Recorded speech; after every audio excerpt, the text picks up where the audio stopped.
Hello दोस्तों, स्वागत है आपका हमारे चैनल वीएस कहानियाँ। तो शुरू करते हैं आज की कहानी। शिवपुर गांव की तंग गलियों में एक छोटा सा घर था, जहां आदित्य अपनी पत्नी मीरा और 7 साल की बेटी अंशिका के साथ रहता था। आदित्य गांव का शिक्षक था, लेकिन उसे पौराणिक कथाओं में गहरी रुचि थी।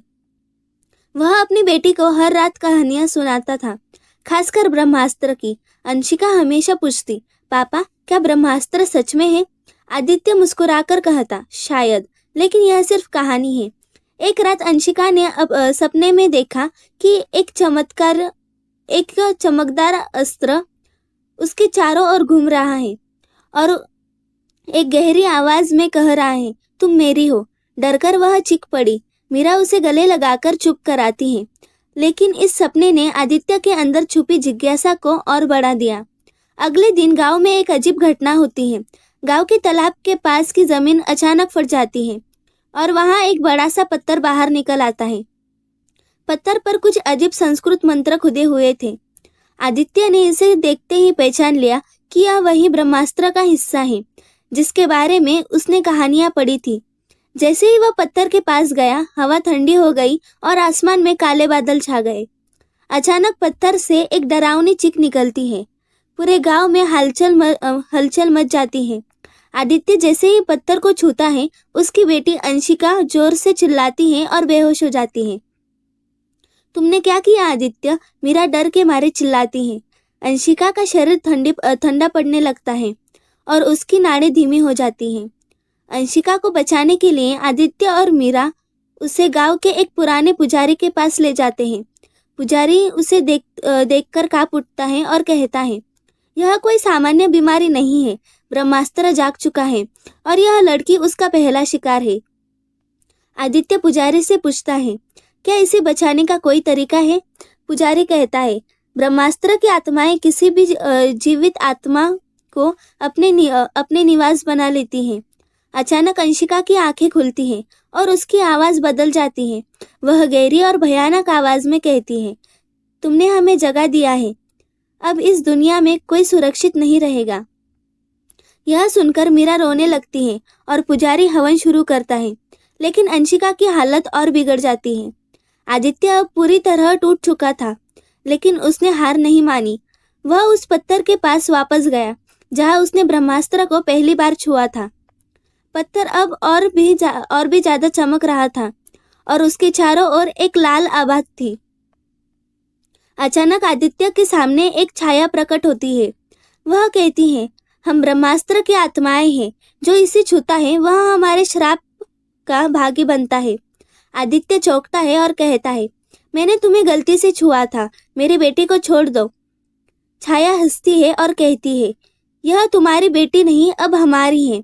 तभी पत्थर के भीतर अंशिका की परछाई दिखती है, जो रो रही होती है और मदद की गुहार लगा रही होती है।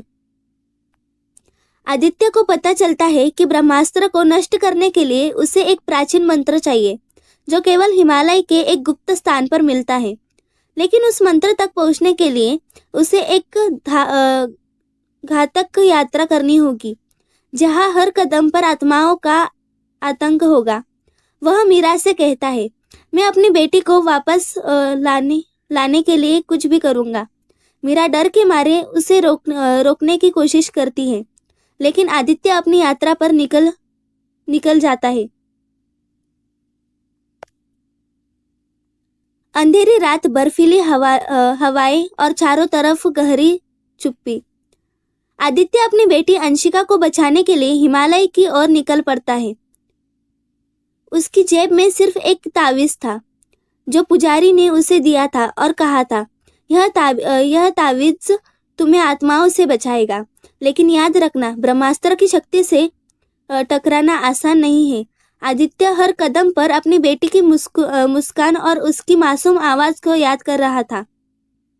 आंखों में आंसू भरे वह खुद से कहता, पापा आ रहा है अंशिका, मैं तुम्हें वापस ले आऊंगा। हर पहाड़ी मोड़ पर उसे अपनी बेटी की चीखें सुनाई देती, जैसे वह उसे बुला रही हो। वह आवाज उसे अंदर तक तोड़ रही थी, लेकिन वह रुकना नहीं चाहता था। आदित्य जैसे ही एक सुनसान गुफा के पास पहुंचा, उसने देखा कि गुफा के अंदर एक जलता हुआ दीपक रखा था। गुफा के अंदर जाते ही वहां की हवा ठंडी और भरी हो गई। अचानक उसे महसूस हुआ कि कोई उसकी परछाई के साथ चल रहा है। उसने मुड़कर देखा, लेकिन पीछे कोई नहीं था। तभी गुफा के अंदर एक भयानक हंसी सुनाई दी। तुम यहाँ क्यों आए हो आदित्य? वह आवाज गूंज रही थी। अचानक गुफा की दीवारों से खून टपकने लगा। पत्थरों पर अंशिका का चेहरा उभर आया और वह कहने लगी, पापा मुझे बचाओ।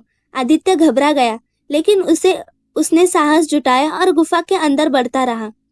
गुफा के भीतर उसे एक बड़ी चट्टान दिखाई दी, जिस पर संस्कृत में कुछ लिखा हुआ था।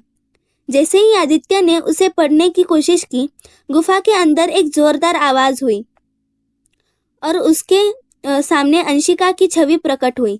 लेकिन यह कोई सामान्य छवि नहीं थी। अंशिका का चेहरा सफेद, आंखें काली और होठों से खून टपक रहा था। वह चिल्लाई, तुम मुझे क्यों नहीं बचा पाए पापा? आदित्य उसकी ओर दौड़ा, लेकिन जैसे ही उसने उसे छूने की कोशिश की, वह गायब हो गई। अचानक आदित्य फुट फुट कर रोने लगा। उसे लगने लगा कि वह अपनी बेटी को कभी वापस नहीं ला पाएगा। वह वहीं घुटने के बल गिर गया और कहा, मुझे माफ कर दो अंशिका, यह सब मेरी गलती है। आदित्य के आंसू जमीन पर गिरते ही चट्टान में दरारें पड़ने लगी। चट्टान के भीतर से एक तेज रोशनी निकली और अचानक एक डरावनी आत्मा प्रकट हुई। आत्मा ने कहा, मैं ब्रह्मास्त्र की रखवाली करती हूँ। तुमने इसे छूकर इसे जागरूक किया है। तुम्हारी बेटी अब मेरी है। आदित्य हिम्मत जुटाकर बोला, मैं अपनी बेटी को वापस चाहता हूँ। जो भी कीमत हो, मैं चुकाने को तैयार हूँ। आत्मा हंसी और बोली, कीमत तुम्हारे प्राण है। यह सुनते ही आदित्य चौंक गया। आत्मा ने उसे एक शर्त दी, अगर तुम हिमालय की शिखर तक जाकर ब्रह्मास्त्र की शक्ति को वापस बंद कर सको तो तुम्हारी बेटी की आत्मा बच सकती है। लेकिन रास्ते में तुम्हें उन आत्माओं का सामना करना होगा जो ब्रह्मास्त्र से बंदी है। आदित्य ने शर्त स्वीकार कर ली। आत्मा ने उसे एक मंत्र दिया, जिसे वह ब्रह्मास्त्र के सामने पढ़कर उसे बंद कर सकता था। लेकिन आत्मा ने चेतावनी दी, याद रखना, अगर तुमने मंत्र पढ़ने में एक भी गलती की तो ब्रह्मास्त्र तुम्हारी आत्मा को भी निगल लेगा। आदित्य ने गहरी सांस ली और गुफा के अंदर निकल गया। रास्ते में हर मोड़ पर पत्थर से उसे फुसफुसाहटें सुनाई दे रही थी। आदित्य, तुम इसे नहीं कर पाओगे। लेकिन वह अडिग था। उसे हिमालय के शिखर की ओर कदम बढ़ाए।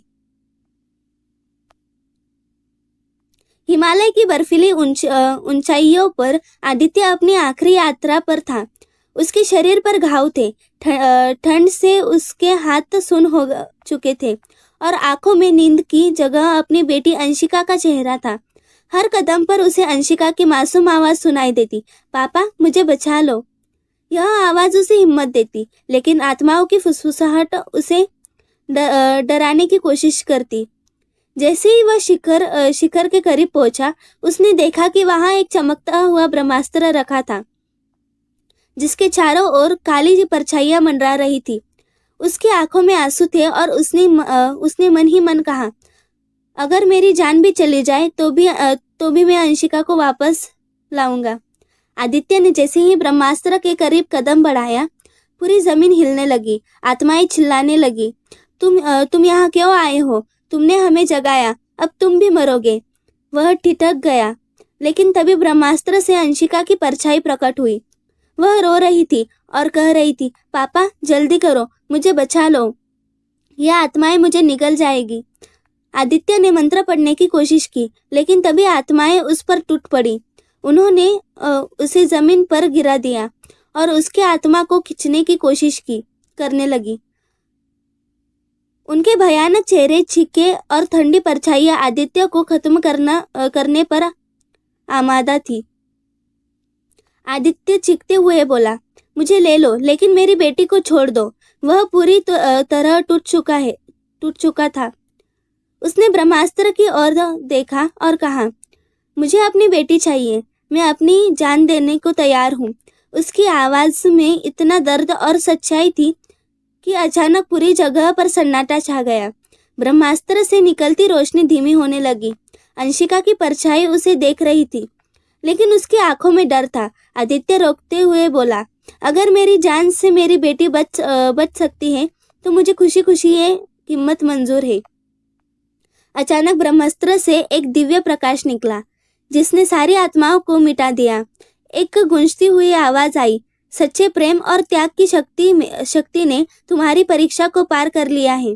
ब्रह्मास्त्र को जगाने की गलती की कीमत चुकानी थी, लेकिन तुम्हारे बलिदान ने इसे बदल दिया। आदित्य ने सामने एक चमत्कार हुआ। अंशिका उसी रोशनी में से प्रकट हुई, लेकिन इस बार वह सामान्य और मुस्कुराती हुई थी। वह भागकर आदित्य के गले लग गई। पापा, आपने मुझे बचा लिया, उसने कहा। ब्रह्मास्त्र अचानक गायब हो गया और उसके स्थान पर एक साधारण पत्थर रह गया। एक दिव्य आवाज ने कहा, ब्रह्मास्त्र की शक्ति अब हमेशा के लिए बंद हो चुकी है। इसे जगाने की कोशिश करने वाले को सच्चा प्रेम और त्याग का महत्व समझना होगा। आदित्य अपनी बेटी को लेकर घर लौटा। इस अनुभव ने उसे सिखाया कि ज्ञान की जिज्ञासा का इस्तेमाल सावधानी से करना चाहिए। उसे गांव वालों ने इकट्ठा किया और उसने बताया कि कैसे लालच और अंधी जिज्ञासा ने उसे इस भयानक स्थिति में डाला।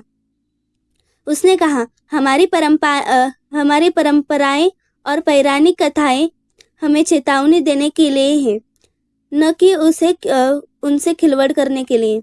गांव के लोग उसकी बातों से सहमत हुए और उन्होंने प्रण लिया कि वे प्रकृति और पुरानी परंपराओं का सामना करेगी। आदित्य ने अपनी बेटी को देखा और मुस्कुराते हुए कहा, तुम्हें खोने के डर ने मुझे सिखाया कि परिवार से बड़ा कोई ब्रह्मास्त्र नहीं है। कहानी का संदेश, सच्चा प्रेम और त्याग हर बुरी ताकत को हरा सकता है।